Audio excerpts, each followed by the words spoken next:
Hello friends, स्वागत है आप सभी का आपके अपने यूट्यूब चैनल में। आज 10 जनवरी से आपके एसएससी जीडी एग्ज़ाम शुरू हो चुके हैं। 10 जनवरी को फर्स्ट शिफ्ट का पहला एग्ज़ाम समाप्त हो गया है।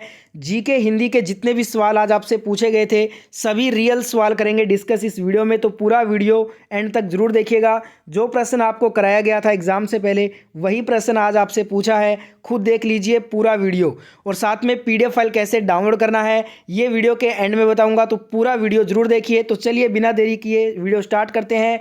वीडियो को लाइक के साथ कंटिन्यू कीजिएगा। एफर्ट के लिए लाइक करना तो बनता है, तो लाइक के साथ कंटिन्यू करें और शेयर करें सभी फ्रेंड्स तक इस वीडियो को पहुंचाने के लिए। और अगर एसएससी जीडी का एनालिसिस ऐसे ही रोज़ाना देखना चाहते हैं तो इस चैनल को सब्सक्राइब करके बेल आइकन ऑन कर लीजिए। फर्स्ट क्वेश्चन आपसे पूछा गया था, काला घोड़ा कला महोत्सव नामक प्रसिद्ध कला महोत्सव प्रतिवर्ष किस भारतीय शहर में मनाया जाता है? ये क्वेश्चन पूछा गया था। जो काला घोड़ा कला महोत्सव है ना, ये मुंबई में जो है ना मनाया जाता है। तो मुंबई अगर ऑप्शन में था तो आपका आंसर मुंबई बिल्कुल करेक्ट होगा। एक क्वेश्चन आया था हिंदी का, खग का पर्यायवाची शब्द क्या होगा? जिनका भी फर्स्ट शिफ्ट में एग्जाम है कमेंट करते रहिए आंसर। खग का पर्यायवाची क्या होगा? तो देखिए, खग का पर्यायवाची होता है चिड़िया, गगनचर, पखेरु, विहंग, नभचर, पक्षी। ये सभी क्या हैं? खग के पर्यायवाची हैं। तो इनमें से एक ऑप्शन में आया होगा। क्या ऑप्शन में था वो बताइएगा जिनका भी फर्स्ट शिफ्ट में पेपर है। अगला क्वेश्चन पूछा था कि भारतीय संविधान में कितने भाग, अनुच्छेद और अनुसूचियां थी? ये सभी क्वेश्चन आपको प्रैक्टिस वीडियो में करवाए थे। देखिए, जो भारतीय संविधान के प्रारंभ होने के समय इसमें भाग की संख्या 22 थी, अनुच्छेद 395 थे, अनुसूचियां 8 थी। आपसे पूछा गया था आज कि मूल संविधान के समय अनुच्छेदों की संख्या कितनी थी, तो आपका आंसर होगा 395 थी। अगर आपसे आने वाले शिफ्ट में भाग पूछ ले तो होगा 22, अनुसूचियां पूछ ले तो होगा 8। और देखिए दोस्तों, भारत के संविधान में वर्तमान में भाग कितने हैं? 25, अनुसूचियां कितनी हैं? 12, और अनुच्छेद कितने हैं? 470। ठीक है, और इन सभी को 105 संशोधन में शामिल किया गया है। अगला क्वेश्चन पूछा गया था करंट अफेयर का। ये बहुत ही पुराना करंट अफेयर पूछा गया। 2017-18 विजय हजारे ट्रॉफी के विजेता टीम पूछा गया। तो कर्नाटक आंसर आपका बिल्कुल सही होगा। उप विजेता था सौराष्ट्र। सौराष्ट्र को हराकर कर्नाटक जीता था 2017-18 का विजय हजारे ट्रॉफी। 2018-19 का पूछ ले तो मुंबई आंसर हो जाएगा। इसके साथ जो 15वां अधिवेशन था 2016-17 का विजय हजारे ट्रॉफी, वो तमिलनाडु ने जीता था। जो 16वां अधिवेशन था 2017-18 जो कि पूछा गया है इस शिफ्ट में, उसका आंसर होगा कर्नाटक। 17वां 2018-19 वाला वो कर्नाटक। ठीक है, तो ये सभी एक्स्ट्रा फैक्ट जो बता रहा हूँ ना वो जरूर ध्यान रखिएगा, इनसे ही आगे क्वेश्चन बनेगा। एक क्वेश्चन आया था, राष्ट्रीय आपातकाल के दौरान निम्नलिखित में से कौन सा अनुच्छेद निलंबित नहीं किया जाता? जो राष्ट्रीय आपातकाल होता है उस समय कौन सा जो अनुच्छेद है ना वो निलंबित नहीं होता है, ये पूछा गया था आपसे। तो आंसर सुन लीजिए, अनुच्छेद 20 और 21 ये जो है ना राष्ट्रपति के आपातकाल के समय भी निलंबित नहीं होते हैं। इसको डिटेल में समझते हैं। 44वें संवैधानिक संशोधन 1978 ने यह स्पष्ट किया है कि राष्ट्रपति द्वारा राष्ट्रीय आपातकाल के दौरान अनुच्छेद 20 और 21 को निलंबित नहीं किया जा सकता। अनुच्छेद 20 किससे संबंधित है? अपराधों के दोष सिद्धि के संबंध में संरक्षण से संबंधित है। अनुच्छेद 21 किससे संबंधित है? प्राण और दैहिक स्वतंत्रता का अधिकार या फिर जीने के अधिकार से संबंधित है। अनुच्छेद 21A किससे संबंधित है? शिक्षा का अधिकार, जो कि 86वां संशोधन संविधान संशोधन के तहत जोड़ा गया था। अगला क्वेश्चन पूछा गया, महाराष्ट्र में बेल की पूजा किस त्योहार में की जाती है? जो बेल की पूजा होती है वो किस त्योहार में होती है वो पूछा गया था। तो इसे बोलते हैं बेल पोला। बेल पोला का जो त्यौहार है ना ये मुख्य तौर पर महाराष्ट्र में मनाया जाता है। यह त्यौहार पोला, मोठा, तनहा पोला, बैल पोला आदि के नाम से जाना जाता है। वहीं तिथि के अनुसार इस त्यौहार को पिठोरी अमावस्या के नाम से भी जानते हैं। इस दिन बैलों की पूजा की जाती है। तो आपका आंसर क्या होगा? बैल पोला का त्यौहार आपका राइट आंसर होगा।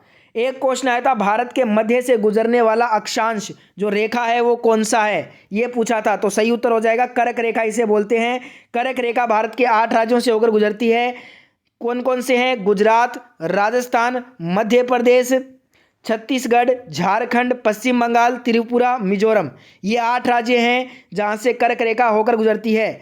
अब यहाँ पे इसका आपको स्क्रीनशॉट ले लेना है या फिर इसको एक बार आप देख लीजिएगा। भूमध्य रेखा, मकर रेखा, उत्तर ध्रुवीय व्रत, इन तीनों के बारे में डिटेल दिया है मैंने। इनको एक बार रीड कर लो एग्जाम से पहले, वेरी इंपॉर्टेंट है ये। अगला क्वेश्चन देखिए, पूछा गया था कि भारत में नियमित और वैज्ञानिक तरीके से जनगणना किस वर्ष में हुई थी। आपसे पूछा गया था कि भारत में नियमित रूप से पहली जनगणना कब हुई थी, ये पूछा था। ये सभी क्वेश्चन मैंने प्रैक्टिस वीडियो में बार बार करवाए थे और कहा था ये क्वेश्चन आएंगे और आया है एग्जाम में, प्रूफ के साथ आप देख सकते हैं। जिनका भी आगे एग्जाम है, प्लेलिस्ट आपको मिल जाएगा एसएससी जीडी के नाम से। प्लेलिस्ट में 100 से भी ज़्यादा वीडियो मैंने बनाई है आपके लिए। उन सभी वीडियोस को टाइम है तो देख लीजिए एक एक बार, वहीं से आपके सारे क्वेश्चन आ रहे हैं, ठीक है। तो लिंक भी डिस्क्रिप्शन में दे दूंगा प्लेलिस्ट का, ठीक है। तो यहाँ पे भारत में नियमित जो जनगणना हुई थी ना, वो आपसे पूछा है, तो सही उत्तर क्या होगा? 1881 में हुई थी नियमित रूप से। डिटेल देख लीजिए इसकी। प्रारंभ में भारत में जनगणना की शुरुआत तो 1872 में लॉर्ड मेयो की गवर्नरशिप के दौरान हो गई थी, लेकिन यह एक गैर वैज्ञानिक तरीके से किया गया था। अगर आपसे सीधा पूछता ना कि भारत की प्रथम जनगणना, तो 1872 आपका आंसर था, पर उसने पूछा था वैज्ञानिक तरीके से की गई पहली नियमित जनगणना, जो कि 1881 में लॉर्ड रिपन के शासनकाल में हुई थी, तो ये आपका आंसर हो जाएगा। और साथ में दोस्तों 10 वर्षों के अंतराल में जनगणना की जाती है। भारत में जनगणना 2011 में जो हुई थी वो 15वीं बार आयोजित की गई थी। अगली जनगणना 2021 में होनी थी, पर कोरोना के चलते इसे पोस्टपोन किया गया। और जो आपका स्वतंत्र भारत की जो पहली जनगणना हुई थी वो हुई थी आपकी 1951 में, ठीक है। ये भी पूछा जाएगा, जरूर देख लीजिएगा। ये सभी क्वेश्चन आपको प्रैक्टिस वीडियो में करवाए थे। एक क्वेश्चन हिंदी का आया था, अनावृष्टि का विलोम बताइए। अनावृष्टि का विलोम पूछा था, तो अतिवृष्टि होता है अनावृष्टि का विलोम, ठीक है। एक आया था सरस्वती शब्द का पर्यायवाची शब्द। सरस्वती का पर्यायवाची शब्द पूछा था, तो देखिए सही उत्तर हो जाएगा वीणा पाणी। अब इसके और भी होते हैं, वो सभी देख लेते हैं। सरस्वती का पर्यायवाची वीणा पाणी है। सरस्वती के अन्य पर्यायवाची भारती, वागेश्वरी, शारदा, वाग्देवी, महाश्वेता, ज्ञानता, हंसवाहिनी, वागीश्वरी, ये सभी क्या हैं? सरस्वती के पर्यायवाची हैं। एक स्टूडेंट बोल रहा था कि ऑप्शन में शारदा दिया था, शारदा दिया था, तो शारदा आंसर हो जाएगा। एक क्वेश्चन आया था हिंदी का, जो कहा ना जा सके, वाक्यांश के लिए एक शब्द दीजिए। जो कहा ना जा सके, वाक्यांश के लिए एक शब्द होगा अकथनीय। इसे क्या बोलेंगे? अकथनीय बोलेंगे। जो कहा न जा सके, वाक्यांश के लिए एक शब्द होगा अकथनीय, ठीक है। कथित किसे बोला हो जाएगा? जो कहा गया हो। जो कहा गया उसे कथित कहेंगे। जो ना कहा गया हो उसे अकथित कहेंगे। जो पढ़ने योग्य न हो उसे अपठनीय कहेंगे। आपसे पूछा था जो कहा ही ना जा सके उसे अकथनीय कहेंगे, ठीक है। आगे भी ऐसे क्वेश्चन आएंगे। एक आया था आहार का विलोम शब्द बताइए। आहार का विलोम होता है निराहार। निराहार तो आपका आंसर हो जाएगा। एक आया था यहाँ पे उत्तराखंड का ब्रांड एम्बेसडर 2022 अगस्त 2022 में किसे बनाया गया है? अगस्त 2022 का है, पहले ही बोल रहा हूँ। तो ऋषभ पंत को उत्तराखंड सरकार ने अपने स्टेट ब्रांड एम्बेसडर नियुक्त किया है। अगस्त 2022 का ये करंट अफेयर था, तो ऋषभ पंत आपका आंसर होगा।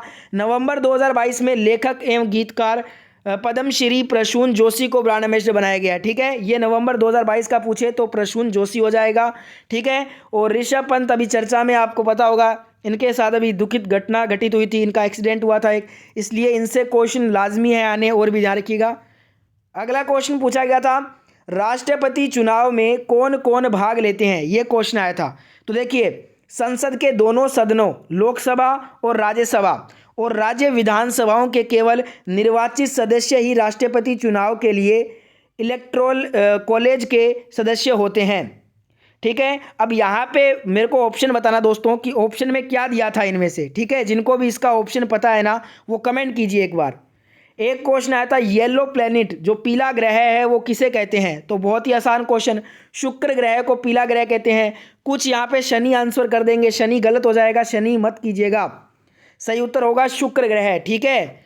बृहस्पति जो है ना ये नारंगी और सफ़ेद पट्टियों से जो है ना वो होता है रंग, इसमें नारंगी और सफ़ेद पट्टियाँ। पृथ्वी को तो सबको पता है नीला रंग होता है। मंगल जो है ये आपका लाल ग्रह इसको बोलते हैं अपने, शुक्र को पीला ग्रह बोलते हैं, ठीक है। एक क्वेश्चन आया था इंग्लिश चैनल को तैर कर पार करने वाली प्रथम भारतीय महिला कौन है? First Indian women who crossed English channel, तो इनका नाम आरती शाह है। बहुत बार एग्जाम में पूछा गया, मैंने करवाया भी था ये आपको क्वेश्चन। 29 सितंबर 1959 को वे एशिया से ऐसा करने वाली प्रथम महिला तैराक बन गई हैं।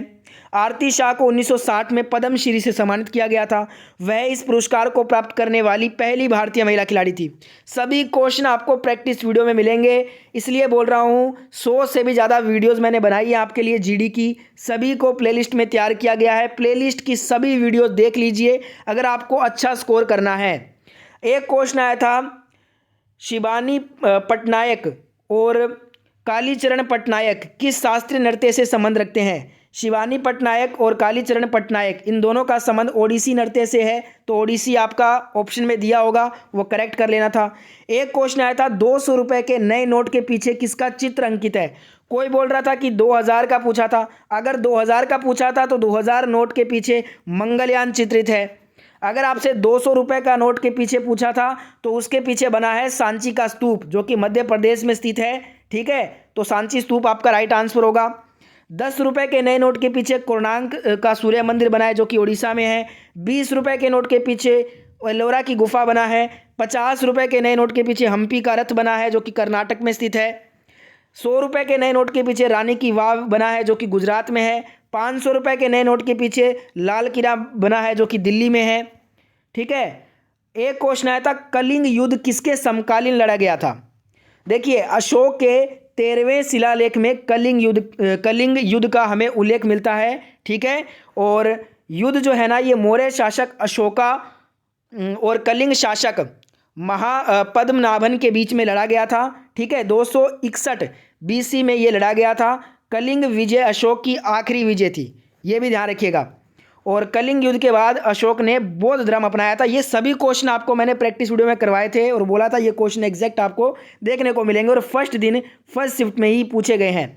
आपसे पूछा था कि कलिंग युद्ध में जो है ना मौर्य साम्राज्य की तरफ से कौन लड़ा था? तो अशोक लड़ा था। ठीक है, एक क्वेश्चन आया था, नौसेना ने पहला स्वदेशी विमान वाहक पोत INS विक्रांत को किसने देश को समर्पित किया है? देखिए, जो इंडिया का पहला जो स्वदेशी विमान वाहक पोत है ना INS विक्रांत, इसको देश को जो समर्पित किया है वो प्रधानमंत्री नरेंद्र मोदी जी ने किया है। प्रधानमंत्री नरेंद्र मोदी ने एक कार्यक्रम में इसे देश को समर्पित किया 2 सितंबर 2022 को। ये करंट अफेयर सितंबर 2022 का पूछा है, देख सकते हैं। लास्ट 6 मंथ के ज़्यादा करंट अफेयर आ रहे हैं। कोचीन शिपयार्ड पर तैयार किए गए इस विमान वाहक पोत के निर्माण में 20,000 करोड़ रुपए की लागत आई। मोदी जी ने इसे ऐतिहासिक अवसर और आत्मनिर्भर भारत का असाधारण प्रतीक कहा है। तो आंसर क्या हो जाएगा? नरेंद्र मोदी हो जाएगा। ठीक है, एक क्वेश्चन आया था, जीवाश्म ईंधन जलाने पर प्रदूषण को कम करने के लिए किसकी संख्या बढ़ाई जाएगी? बहुत ही कॉमन क्वेश्चन है ये। देखिए, जीवाश्म ईंधन जो है ना वो हाइड्रोकार्बन युक्त सामग्री है जो मृत पौधों और जानवरों के अवशेषों से पृथ्वी की पपड़ी में स्वाभाविक रूप से बनती है, जिसे ईंधन के रूप में निकाला और जलाया जाता है। मुख्य जीवाश्म ईंधन कोयला, तेल और प्राकृतिक गैस को बोलते हैं। इसमें ऑप्शन क्या दिया गया था, ये ऑप्शन के आधार पर ये इसका आंसर अपने बता सकते हैं। तो जिनको भी इसका ऑप्शन पता है कमेंट जरूर करना। एक आया था मोश और मार्केशिया, प्यूनेरिया, रिक्सिया, किसके उदाहरण है? ये चारों जो है ना ब्रायोफाइटस के उदाहरण है, तो ब्रायोफाइटस आपका आंसर हो जाएगा। एक आया था, कुचिपुड़ी नृत्य किस राज्य से संबंधित है? अब ये तो किसी ने भी गलत नहीं किया होगा। ठीक है, अब यहाँ पे दोस्तों कुचिपुड़ी पूछा है तो आंध्र प्रदेश हो जाएगा। ये सभी मैंने आपको करवाए थे, भरतनाट्यम तमिलनाडु, कथकली केरल, मोहिनीअट्टम केरल, ओडिशा का हो जाएगा, मणिपुर का हो जाएगा। और आपसे पूछा है कुचिपुड़ी, तो आंध्र प्रदेश का होगा। ये सभी रट लेना। वैसे तो मैंने आपको प्रैक्टिस में बहुत बार करवाए हैं वीडियो में, पर आप एक बार इनको फिर से देख लीजिए। एक क्वेश्चन रोजाना यहाँ से आएगा। एक क्वेश्चन आया था कि 7वीं पंचवर्षीय योजना 1985 से 90 के बीच में थी। इसमें मुख्य रूप में किस पे जोर दिया गया था? ठीक है, तो देखिए सही उत्तर क्या होगा, खाद्य अनाज उत्पादन और रोजगार और उत्पादकता पे इसे जोड़ दिया गया था। इसको डिटेल में बताता हूँ। 7वीं पंचवर्षीय योजना के मुख्य उद्देश्य सामाजिक न्याय के माध्यम से बढ़ती आर्थिक उत्पादकता, खाद्यान्न का उत्पादन और रोजगार पैदा करने के क्षेत्रों में विकास स्थापित करना था। बाकी आप विकल्प बताना क्या था इनमें से। और पहली बार निजी क्षेत्र को सार्वजनिक क्षेत्र पर प्राथमिकता मिली है इसमें, और इसका विकास लक्ष्य था 7वीं पंचवर्षीय योजना का वो 5% था, लेकिन इसने हासिल किया था उससे भी ज़्यादा 6.01%। ठीक है। एक क्वेश्चन आया था श्रीलंका की आधिकारिक राजधानी क्या थी।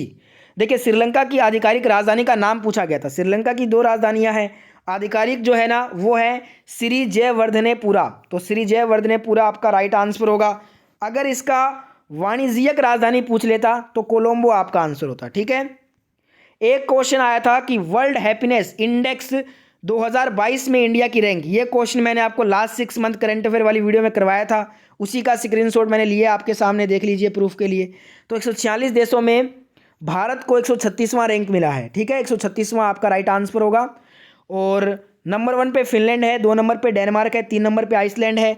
एक स्टूडेंट बोल रहा था कि 2022 का नहीं पूछा था, 2021 का पूछा था। अगर 2021 का पूछा है तो 2021 के मुताबिक 149 देशों की सूची में भारत को 139वां स्थान है, चीन को 84वां, बांग्लादेश को 101वां और पाकिस्तान को 105वां। ठीक है। एक क्वेश्चन आया था यहाँ पे, अहिल्या शब्द दिया था, उसको शुद्ध रूप में लिखना था, अहिल्या का शुद्ध वर्तनी। तो ये जो है ना अशुद्ध रूप है अहिल्या का, अहिल्या को शुद्ध रूप में लिखेंगे तो अहिल्या, ये जो है ना ये शुद्ध वर्तनी है। तो ये वाला ऑप्शन जो था वो आपको करेक्ट करना था। एक आया था सिक्का जमाना मुहावरे का अर्थ, तो प्रभाव स्थापित करना इसका आंसर होगा। एक आया था निम्नलिखित में से किसने दीन इलाही धर्म की स्थापना की थी। सभी ने सही किया होगा, बार बार करवाया मैंने आपको। अकबर ने इसकी शुरुआत की थी, सम्राट अकबर ने इलाहाबाद के नाम से शहर की स्थापना की जो बाद में इलाहाबाद बन गया, और उन्होंने दीन इलाही के रूप में नए धर्म की शुरुआत की। उन्होंने मनसबदारी प्रणाली भी जो है ना वो अकबर ने स्टार्ट की थी, ध्यान रखिएगा। एक आया था जंगम का विलोम शब्द क्या होता है। जंगम का विलोम पूछा था, बहुत ही आसान। तो सथावर होता है जंगम का विलोम। जंगम का अर्थ क्या है, जो चल सकता हो। सथावर का अर्थ क्या होता है, स्थिर। जंगम का पर्यायवाची क्या हो जाएगा, गमनशील, चल, चलायमान। स्थावर का क्या हो जाएगा, अचल, स्थिर। ठीक है। एक आया था यहाँ पे, ये वाला बताना दोस्तों आया था या नहीं। नोबडी लाइक्स ए जोकर, ये बुक का एक स्टूडेंट बोल रहा था कि ऑथर पूछा था। तो टैश हुक्सटेप जो है ना इस बुक के ऑथर हैं, बताना ये क्वेश्चन था या नहीं। तो इतने क्वेश्चन मुझे मिले थे जीके और हिंदी के। अगर आपका फर्स्ट शिफ्ट में पेपर हुआ है और क्वेश्चन अगर आपको रियल याद है तो कमेंट जरूर करें, उनको मैं आने वाले शिफ्ट में कवर कर लूँगा। वीडियो को लाइक शेयर सब्सक्राइब जरूर करें, ज़्यादा से ज़्यादा लाइक शेयर सब्सक्राइब करना है आपको। मैं मिलता हूँ आपको नेक्स्ट शिफ्ट के साथ।